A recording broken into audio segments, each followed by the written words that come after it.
Yang kami pertanyakan itulah hak publik untuk bertanya. Dan pertanyaan itu adalah pertanyaan standar, pertanyaan biasa. Rai Suryo panik, mulai cari perlindungan ke Komnas HAM, kini ngaku niatnya cuma tanya ijazah Jokowi. Penuding ijazah Jokowi, Rai Suryo mulai panik mencari perlindungan ke Komnas HAM setelah argumennya dipatahkan oleh bukti-bukti yang ada. Jokowi telah menunjukkan ijazah asli ke Polda Metro Jaya dan melanjutkan pelaporan pencemaran nama baik yang dilakukan Rai Suryo CS. Jokowi menunjukkan bukti ijazahnya dan sejumlah teman kuliah muncul menunjukkan bukti foto selama kuliah dan wisuda. Rai Suryo tampaknya tak memiliki lagi celah untuk menuding ijazah palsu Jokowi. Kini Rai Suryo meminta perlindungan ke Komnas HAM. Mereka mengadukan dugaan upaya kriminalisasi terhadap hak berpendapat, otoritas ilmu dan penelitian. Rai Suryo mengatakan bahwa apa yang dia pertanyakan soal ijazah Jokowi adalah hal yang biasa. Dia juga membeberkan soal UU ITE yang dalam perancangannya, dia mengaku juga dilibatkan.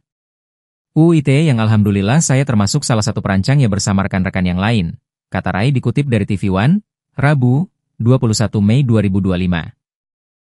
Itu tidak digunakan untuk itu, tapi dipaksanakan untuk kemudian digunakan menjerat masyarakat biasa, kata Rai. Tujuannya adalah untuk ilmu pengetahuan, maka hak bagi publik untuk bertanya. Yang bahkan kemudian tujuannya adalah sebenarnya ilmu pengetahuan, yang kamu pertanyakan itu hak publik untuk bertanya, kata Rai Suryo. Rai juga menyebut bahwa pertanyaan itu merupakan pertanyaan standar. Hanya mempertanyakan soal ijazah seorang pejabat. Dan pertanyaan itu adalah pertanyaan standar, pertanyaan biasa, katanya. Kenapa ada seseorang yang pernah menduduki jabatan publik tapi ijazahnya kemudian dipertanyakan? Itu simpel saja, ungkap Rai Suryo.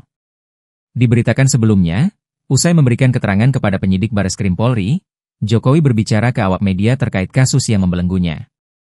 Diungkap Jokowi, ia diberikan 22 pertanyaan soal polemik ijazah dan masa-masa kuliahnya di UGM. Sambil membawa ijazah, Jokowi tertawa saat mendengar pertanyaan dari wartawan. Yakni Jokowi diminta menunjukkan ke kamera ijazah aslinya. Boleh ditunjukkan Pak ijazahnya?